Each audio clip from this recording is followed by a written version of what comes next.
Olá! Hoje a gente vai mergulhar num texto que, mesmo tendo uns 2.500 anos, continua super atual e influenciando líderes no mundo todo. E não é só um manual de guerra.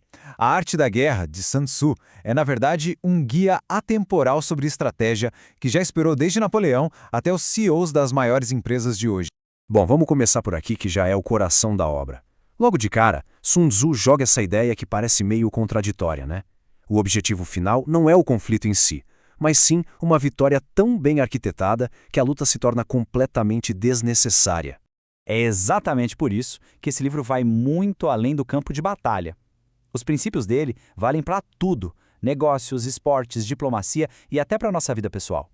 A ideia é usar a sabedoria para entender a raiz dos conflitos e não a força bruta. Então vamos para o primeiro grande pilar do pensamento dele. Para Sun Tzu, as batalhas são vencidas ou perdidas muito antes do primeiro movimento. O segredo está todo na preparação, na avaliação do cenário. Vitória não é questão de sorte, sabe? É pura análise. Sun Tzu dizia que para prever o resultado de um conflito é preciso avaliar a situação a fundo, com base em 5 áreas-chave. E são esses aqui os fatores. Primeiro, a doutrina, que é basicamente a sintonia entre o líder e seu povo. Depois, o tempo, que são as condições do momento, tipo dia ou noite, frio ou calor. O terreno, que é o ambiente físico mesmo. O comando, que fala sobre as qualidades do líder, sabedoria, coragem. E por fim, a disciplina, que é a organização do grupo. Quem dominar a análise desses fatores já sai na frente. E essa frase aqui amarra tudo perfeitamente.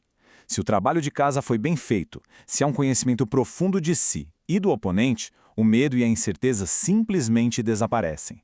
A vitória vira quase uma consequência lógica do planejamento. Certo. Agora que a base está clara, como é que isso se transforma em tática no campo de batalha? Bem, o ponto central é este. Toda guerra se baseia na dissimulação. Ou seja, no engano. O poder dessa tática está na simplicidade dela.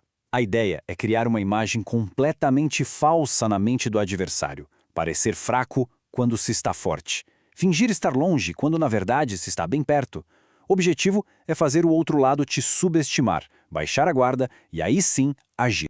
Mas a dissimulação não é só sobre posicionamento físico, ela vai muito além. É sobre guerra psicológica. Sun Tzu ensina a manipular o estado emocional do oponente, deixar-o estourado com raiva, inflar o ego do arrogante, criar intriga onde existe união, porque o ataque mais certeiro é sempre aquele que o inimigo nem imagina que está vindo.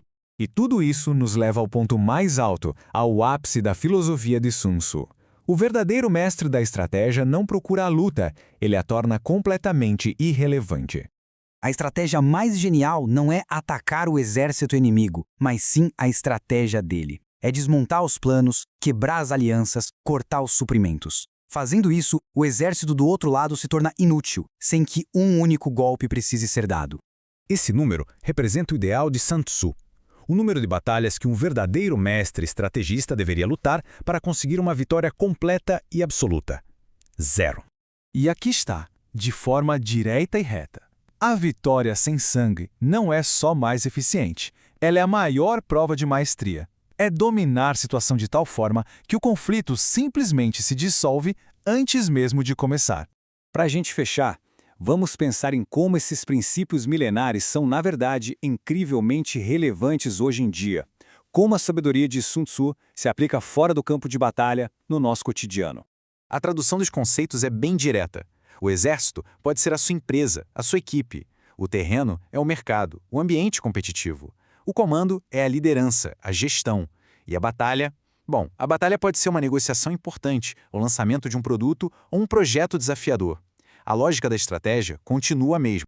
E o impacto disso é gigante. Esses conceitos de 2.500 anos são hoje ferramentas essenciais na gestão de empresas, na estratégia de times esportivos e negociações entre países e até para quem busca se desenvolver pessoalmente.